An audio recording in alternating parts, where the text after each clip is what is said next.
ও দামাই, কেন গো? কি করতেছেন রাস্তার পাশে? আর বাবু শুনি না, এই এই রাস্তাটা মাঠের রাস্তা। হ্যাঁ এই সরকার বছর বছর বাজেট করে, আবার তা উল্টি পাল্টি কম লিখি করে গেবুরো, এই রাস্তা আমরা পরিষ্কারই হয় না। হ্যাঁ তাই এই রাস্তাটা প্রয়োগ করছে এই সাপ পকড়ের ভয়। হ্যাঁ এখন গরমের সময় হ্যাঁ তা সরকার তো কোনো পদক্ষেপ নিলে না। হ্যাঁ। তাই আমি এখন এই রাস্তাটা প্রয়োগ করে দিচ্ছি, মানুষ একটু বেশি যাক, পোকামাকড়ের হাত।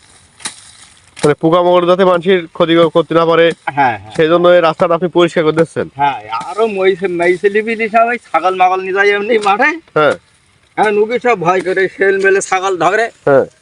তার জন্য ওরা দুপুরে দুটো ভাত রান্নার সময় হয় না। মানে বাগান আগান পরিষ্কার থাকলে দেখা যাচ্ছে হ্যাঁ, এলাকার মানুষেরও সুবিধা হয়, হ্যাঁ, দেখা যাচ্ছে যে রাস্তাটা সুন্দর দেখা যায়। দেখা যায়। শুভ দর্শক, আপনারা দেখতেই পেলেন যে একজন মানে মধ্যবয়সী একজন ব্যক্তি এই রাস্তাটা পরিষ্কার করছে। দামাই, আপনার নাম কি দামাই? আমার নাম মোসলেম আলী বিশ্বাস। মুসলিম আলী বিশ্বাস। আপনার বাড়ি কোন গ্রাম? বাড়ি 1200 গ্রাম। বাউসা গ্রাম। হ্যাঁ, আর বাবু এখন বৃদ্ধ হয়ে গেছে, সারা বছর এই বাগান কেটে এই বিক্রি করি খাই। এইসব পরিষ্কার করে আপনি বিক্রি করেন? হ্যাঁ।